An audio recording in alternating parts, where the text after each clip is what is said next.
Hi hello ಎಲ್ರಿಗೂ ಸ್ವಾಗತ ಸುಸ್ವಾಗತ ಮ್ಯಾಜಿಕ್ ಕೊಡ್ಲಿ ನಿಮ್ಮ ಜೊತೆ ನನ್ನ ಕಥೆ ವಾಯ್ಸ್ ಸಂಚಿಕೆ ಏನಾಗಿದೆ ನೋಡೋಣ ಬನ್ನಿ. ಪ್ಲೀಸ್ ಸಬ್ಸ್ಕ್ರೈಬ್ ಮಾಡಿ ಶೇರ್ ಮಾಡಿ ಲೈಕ್ ಕೊಡಿ bell icon button all button press ಮಾಡೋದನ್ನ ಮರಿಬೇಡಿ. ಈ ಕಡೆ ಭೂಮಿ ಅವ್ರ ಅಮ್ಮನ ನೋಡ್ಕೊಳಕ್ಕೆ ಅಂತ ಬರ್ತಾಳೆ. ಆದ್ರೆ ಲಕ್ಷ್ಮಿ ಅಕ್ಕ ಇಲ್ಲ ನಾನೇ ನೋಡ್ಕೋತೀನಿ, ನೀನು ಇಲ್ಲಿವರೆಗೂ ಕೂಡ ನೋಡ್ಕೊಂಡಿದ್ಯಾ, ನಾನು ನೋಡ್ಕೋತೀನಿ ಸುಮ್ಮನಿರು ಅಂತ ಹೇಳಿ ಅಷ್ಟೊತ್ತಿಗೆ ಅಜಿತ್ ಫೋನ್ ಮಾಡ್ತಾನೆ, ಎಲ್ಲಿದೀಯಾ ಅಂತ ಹೇಳಿ. ಸಾಹೇಬ್ರೆ ನಾನು ಅಮ್ಮನ ಹತ್ರ ಬಂದಿದ್ದೆ, ಬರ್ತೀನಿ ಈಗ ಅಂತ ಹೇಳಿ ಹೇಳ್ತಾಳೆ. ಸರಿ ಅಜಿತ್ತು ಜೋಪಾನ ಬೇಗ ಬಂದ್ಬಿಡು ಅಂತ ಹೇಳಿರ್ತಾರೆ. ಭೂಮಿ ಅಲ್ಲಿಂದ ಹೊರಡ್ತಾಳೆ. ಇಲ್ಲಿ ಸತ್ಯನ ಎಲ್ಲಿದ್ದಾಳಂತಪ್ಪ ಅಂದಾಗ ಆಸ್ಪತ್ರೆ ಇದ್ದಾಳಂತ ಸತ್ಯನ. ಇಬ್ರು ಬರ್ತಾ ಇದಾರೆ ಈಗ. ಸರಿ ಇಬ್ರು ಬರ್ತಾರೆ. ಬರ್ತಿದ್ದಾಗೇನೆ ಲಕ್ಷ್ಮಿ ಅಕ್ಕ ಇದ್ದವರು ಭೂಮಿ ಹೇಳ್ಕೊ, ನೀನು ಏನ್ ಇನ್ನೂ ನಿಧಾನಿಸ್ತೀಯಲ್ಲ, ಲಕ್ಷ್ಮಿ ಅಕ್ಕ ನೀನೇನು ಹೇಳ್ತೀಯ ಆದ್ರೆ ನನಗೆ ಭಯ ಆಯ್ತಾಯ್ತು ಗೊತ್ತಾ, ನನಗೆ ಕೈ ಕಾಲೆಲ್ಲ ಗಡ ಗಡ ಗಡ ನಡುಗ್ತಾ ಇದೆ ಲಕ್ಷ್ಮಿ ಅಕ್ಕ, ಆಗ್ತಾ ಇಲ್ಲ, ನನ್ ಹಿಂಗೆ ಹೇಳದಪ್ಪ ಅಂತ ಅನ್ನಿಸ್ತಿದೆ. ಹಾಗಂತಿದ್ದಾಗೇನೆ ಲಕ್ಷ್ಮಿ ಭೂಮಿ ಈಗ ಅಂದ್ರೆ ಆಗುತ್ತೆ ಹೇಳು. ಆಯ್ತು ಲಕ್ಷ್ಮಿ ಕೈ ಹೇಳ್ತೀನಿ. ಒಳಕ್ ಹೋಗ್ತಾಳೆ. ಒಳಕ್ ಹೋದ್ರೆ ಅಷ್ಟೊತ್ತಿಗೆ ಸ್ಪಂದನ ಇರ್ತಾಳೆ. ಸ್ಪಂದನ ಬಂದಿದ್ದು ಹಪ್ಕೊಳ್ತಾಳೆ. ಅಕ್ಕ ನನಗೆ ಯಾರೋ ಒಬ್ಬನಿಗೆ ಸಹಾಯ ಮಾಡಿದ್ನಕ್ಕ, ಅವ್ನು ಬಂದು ಏನ್ ಹಿಂದೆ ಬಿದ್ದಿದ್ದಾನೆ, ನನ್ ಲವ್ ಮಾಡು ಅಂತ, ಮದ್ವೆ ಆಗು ಅಂತ ಹೇಳಿ. ಅದನ್ನ ಕೇಳ್ತಿದ್ದಾಗೇನೆ ಅಜಿತ್ ಕಡೆ ನೋಡ್ತಾಳೆ. ಸಾಹೇಬ್ರೆ ಅನ್ನೋ ಅಷ್ಟ್ರಲ್ಲಿ ಅವ್ನ್ ಬರ್ತಾನೆ. ಅವ್ನ್ ಬರ್ತಿದ್ದಾಗೇನೆ ಹಿಂದೆ ಮುಂದೆ ನೋಡೋದಿಲ್ಲ, ಅವನನ್ನ ಮಾತಾಡಕ್ ಶುರು ಮಾಡ್ತಾಳೆ.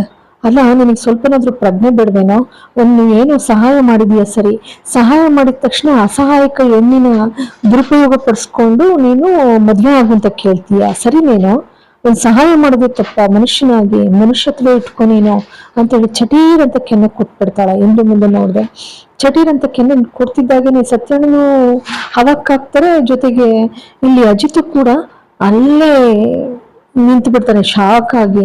ಇದೇನಪ್ಪ ಇದು, ಇವಳು ಈ ತರ ಮತ್ತೆ ಮುಂದುವರಿಸ್ತಾಳೆ. ಒಂದ್ ಹೆಣ್ಣು ಅಂದ್ರೆ ಏನ್ ಅನ್ಕೊಂಡಿದೀಯ, ಪ್ರೀತಿ ಮನಸ್ಸಿನಿಂದ ಹುಟ್ಬೇಕು ಕಣೋ, ಅದಾಗದು ಬಲವಂತವಾಗಿ ಕಿತ್ಕೊಳ್ಳೋದಲ್ಲ, ಅದೇನ್ ವ್ಯಾಪಾರ ಅಂತ ಅನ್ಕೊಂಡಿದೀಯ, ಏನೋ ಅಸಹಾಯಕ ಸ್ಥಿತಿಲಿ ಇದ್ಲು ಸಹಾಯ ಮಾಡಿದೀಯ, ಸಹಾಯ ಮಾಡಿದ ತಕ್ಷಣ ನೀನು ಅದನ್ನೇ ದೊಡ್ಡದ್ ಮಾಡ್ಕೊಂಡು ದುರುಪಯೋಗ ಪಡಿಸ್ಕೊಳ್ತಾ ಇದೀಯ, ನೀನು ಒಬ್ಬ ಮನುಷ್ಯನ, ನಾಚಿಕೆ ಆಗಲ್ಲ ನನಗೆ ಗಂಡಿನ ಜನ್ಮಕ್ಕೆ ಅಂತ ಹೇಳಂತಲ್ಲಿ. ಇಲ್ಲಿ ಅಜಿತ್ ಹಬ್ಬ ನನ್ ಪ್ರೀತಿನೂ ಹಿಂಗೆ ಅಂತ ಏನೋ ಹಾಗಾದ್ರೆ ಸತ್ಯನೂ ಶಾಕ್ ಆಗ್ಬಿಡ್ತದೆ.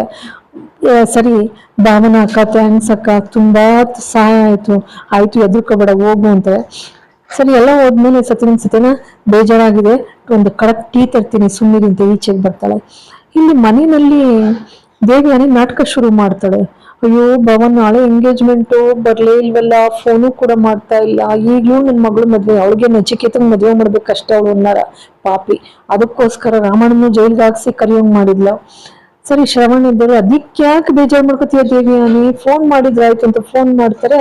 ಒಂದ್ಸಲ ಮಾಡ್ತಾರೆ ರಿಸೀವ್ ಮಾಡಲ್ಲ, ಇನ್ನೊಂದ್ಸಲ ಇವಳೆಲ್ಲ ಮಾಡೋಳಲ್ಲ ಅಪಾಯನ, ಇನ್ನೊಂದ್ಸಲ ಫೋನ್ ಮಾಡೋ ಅಷ್ಟಕ್ಕೆ ನಚ್ಚಿ ಇನ್ನೊಂದ್ಸಲ ಮಾಡ್ಬಿಡಿ ಅಂತಾರೆ. ಮಾಡ್ತಾರೆ. ಸರಿ ಯಾರು ಭಯ ಪಡ್ಬೇಡಿ, ಮನೆಗೆ ಹೋಗಿ ವಿಚಾರಿಸ್ಕೊ ಬರ್ತೀನಿ ಅಂತಾರೆ. ಈ ಕಡೆ ಅಜಿತ್ ಸತ್ಯಣ್ಣ ಏನೋ ಸಂದರ್ಭ ಬಂತು, ನಿನಗೆ ಸಹಾಯ ಮಾಡಿದ್ಲು ಅಂತ ಹೇಳಿ ನಾನು ದುರುಪಯೋಗ ಪಡಿಸ್ಕೊಳ್ಳೋದು ಥರವೆಲ್ಲ ಸತ್ಯಣ್ಣ, ಸುಮ್ಮನೆ ಇದ್ ಬಿಡ್ತೀನಿ, ಬೇಡವೇ ಬೇಡ. ಅದಕ್ಕೆ ಸತ್ಯಣ್ಣ ಅಂತಾರೆ, ಬೇಜಾರು ಮಾಡ್ಕೋಬೇಡ ಕಣೋ, ನೀನು ನೋಡಕ್ಕಾಗಲ್ಲ, ನೀನು ಪದೇ ಪದೇ ನೀನು ಹೊಸ ವರ್ಷದ ದಿನ ಮತ್ತೆ ನಿನ್ನ ಬರ್ತ್ಡೇ ದಿನ ಎಲ್ಲ ಮನೆ ಬಿಟ್ಟು ಹೋಗಿ ಬೆಟ್ಟದ ಮೇಲೆ ಕೂತ್ಕೊಳ್ಳೋದನ್ನ ನೋಡಿ ನನಗೆ ಸಹಿಸಕ್ ಆಗ್ತಿರ್ಲಿಲ್ಲ ಕಣೋ, ನನಗೆ ಕಳ್ಳು ಚುರುಕ್ ಅಂತಿತ್ತು. ಹೇಗಾದ್ರೂ ಮಾಡಿ ಸಾಹಿತ್ಯದ ಸ್ಥಾನ ತುಂಬ್ತಾಳೆ ಭೂಮಿ ಅಂತ ಹೇಳಿ ನೀನು ಭೂಮಿನ ಒಪ್ಕೊಬಿಡಪ್ಪ ಅಂತ ಹೇಳಿ ನಾನು ಇದ್ ಮಾಡ್ದೆ ಕಣೋ, ನೀನ್ ನನ್ನ ತಮ್ಮನಿದ್ದ ಹಾಗೆ, ನಿನ್ ನೋವು ನನಗೆ ಸಹಿಸೋ ಶಕ್ತಿ ಇಲ್ಲ ಕಣೋ ಅಂತ ಅವರು ಕಡೀರಾಗ್ತಾರೆ. ಇಲ್ಲಿ ಭೂಮಿನ ಲಕ್ಷ್ಮಿ ಅಕ್ಕ, ಹೋಗು ಭೂಮಿ ನಿನ್ಗೆ ಏನಾಗಿದೆ, ನಿನ್ಗೆ ಕಳ್ಕೊಬಿಡ ಕಣೆ ಅವಕಾಶನ. ಅದಕ್ಕೆ ಲಕ್ಷ್ಮಿ ಅಂತಲೇ, ಅದಲ್ಲ ಲಕ್ಷ್ಮಿ ಅಕ್ಕ, ನೀವುಳ್ಳೆ ಅಲ್ಲಿ ಯಾರೋ ಒಬ್ಳು ಬಾವನನ್ನ ರೇಗಿಸ್ಕೊಂಡ್ ಬಂದಿದ್ದ, ಅವನ್ಗೆ ಚಟಿ ಅಂತ ಹೊಡೆದ್ಬಿಟ್ಟೆ, ಅದಕ್ಕೆ ಸಾಹೇಬ್ರೇನೋ ತಪ್ಪಾಗಿ ಭಾವಿಸ್ತಾರೋ ಏನು ಇವಳು ಎಲ್ಲ ಅಧಿಕ ಪ್ರಸನ್ನತನ ಮುಂದಾಗ್ ಬಂದು ನಾನು ಪೊಲೀಸ್ ಆಫೀಸರ್ ಅನ್ನೋದು ಮರ್ತು ಹೊಡೆದು ಬಿಟ್ಲಲ್ಲ ಅಂತ ಹೇಳಿ ಲಕ್ಷ್ಮಿ ಅಕ್ಕ.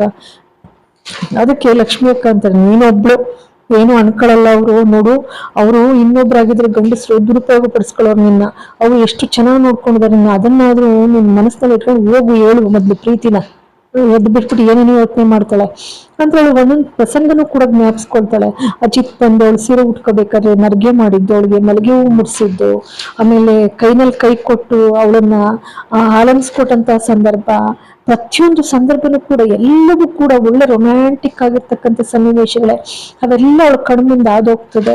ಜ್ಞಾಪಿಸ್ಕೊಂಡು ಅವಳಿಗೇನೋ ಒಂಥರ ಮೈ ರೋಮಾಂಚನ ಆಗುತ್ತೆ. ಮತ್ತೆ ಒಂದಿನ ಊಟನೂ ಕೂಡ ಮಾಡಿಸಿರ್ತಾನೆ ಅಜಿತ. ಎಲ್ಲವನ್ನೂ ಕೂಡ ಹೆಜ್ಜೆಜ್ಜೆಗೂ ಏನೆಲ್ಲ ಪ್ರೀತಿ ತೋರಿಸಿದ್ನೋ ಅಜಿತ ಭೂಮಿ ಮೇಲೆ, ಅದೆಲ್ಲ ಜ್ಞಾಪಿಸ್ಕೊಂಡು ಅವಳಿಗೆ ರೋಮಾಂಚನ ಆಗ್ತದೆ. ಬಹಳ ಖುಷಿ ಪಡ್ತಾಳೆ ಒಳೊಳಗೇನೆ. ಖುಷಿ ಪಡ್ಕೊಂಡು ಕೂತಿರ್ತಾಳೆ. ಲಕ್ಷ್ಮಿ ಅಕ್ಕಂತೂ ಬಿಡೋದಿಲ್ಲ ಅವಳನ್ನ. ಅನಂತರ ಒಂದಿನ ಗುಂಡಿ ಕಿತ್ತೋಗಿರುತ್ತೆ ಅಜಿತನಿಗೆ. ಸತ್ಯನ ಮುಂದೆನೆ ಅವನ ಶರ್ಟಿಗೆ ಗುಂಡಿ ಹೊಲ್ಕೊಡ್ತಾಳೆ ಗಂಡನ ರೀತಿನಲ್ಲಿ ಹೆಂಡತಿ ಆಗಿ.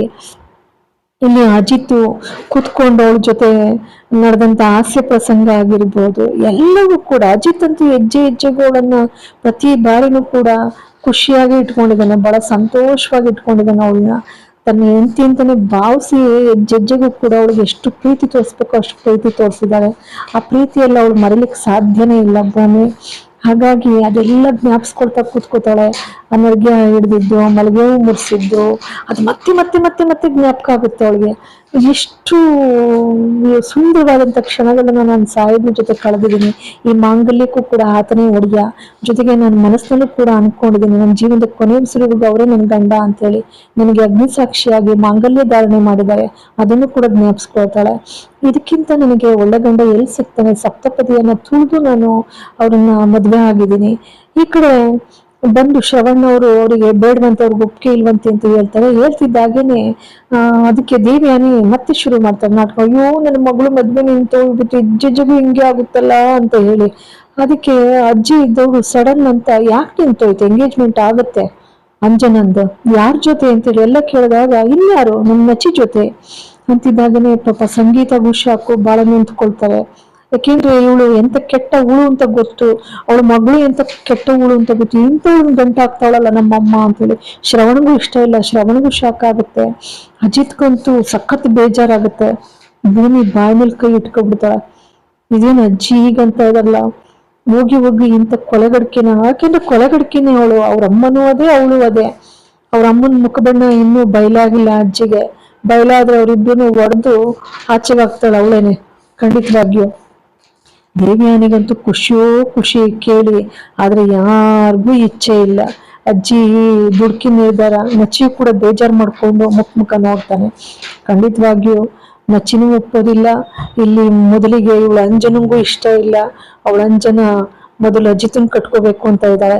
ಸದ್ಯ ಇದು ಹೇಗಾಗ್ಬೇಕಪ್ಪ ಅಂತ ಅಂದ್ರೆ ಪಾಪ ನಚಿ ಮೇಲೆ ದೂರ ಬರೋದಕ್ಕಿಂತ ನೋಡಿ ಸಂಗೀತನ ಮುಖಭಾವ ಎಲ್ಲ ಎಷ್ಟು ನಿಂತ್ಕೊಳ್ತಾರೆ.